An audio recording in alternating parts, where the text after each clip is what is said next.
সৃষ্টি নহয়, কিন্তু সেইখিনি নকৰিলে।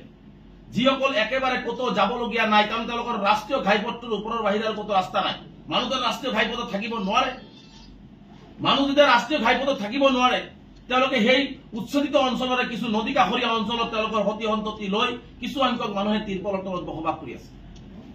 আমি যেতিয়া খবৰ পালো যে DFR নিজে গৈ, ৰেঞ্জাৰ নিজে গৈ তাতে তেওঁলোকক ধমকি দিয়া হল, তিৰপল টানি টানি বৰষুণৰ মাজত ফালি দিয়া হল, তেতিয়া আমি জিলা আয়ুক্তগৰাকীক মই নিজে টেলিফোন কৰি অনুৰোধ কৰিলো যে মানুহখিনি যেহেতু উচ্ছদিত সৰ্বহাৰা, তেওঁলোকৰ হয়তো ঘৰৰ কিবা টিন পাত লোহাক বা ইটা চিটা কিবা আছে, সেইখিনি লৈ গলে হয়তো 2-4 টকা তেওঁলোকে পাব। গতিকে তেওঁলোকে যেহেতু নদী কাষৰীয়া অঞ্চলত আছে, গতিকে আপুনি নিজে গৈ আলোচনা কৰি সেই মানুহখিনি এটা সময়সীমাৰ মাজত সেই বস্তুখিনি লৈ ওলাই আহিবৰ কাৰণে এটা আহ্বান আপুনি দিব লাগে। আমি ৰাইজক আহ্বান জনাইছো। তেওঁ কলে হ'ব, মই কথা পাতি আছো, এইটো বিষয় DFR বিষয়। আমি আমাৰ জিলা সতীৰ্থসকলৰ লগত DFR লগত আমি আলোচনা কৰিলো, ADCৰ লগত আমি আলোচনা কৰিলো যে আপোনালোকে এনেকুৱা ধৰণে মানুহখিনিক অমানৱীয় অত্যাচাৰ উচ্ছেদৰ পিছত নকৰিব আৰু এনেকুৱা ধৰণে আতংকিত নকৰিব।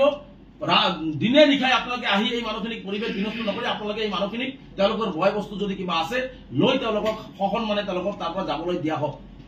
এইখিনি কথাও কিন্তু আমি DFRক অৱগত কৰিলো, গোৱালপাৰা জিলা প্ৰশাসনক অৱগত কৰিলো।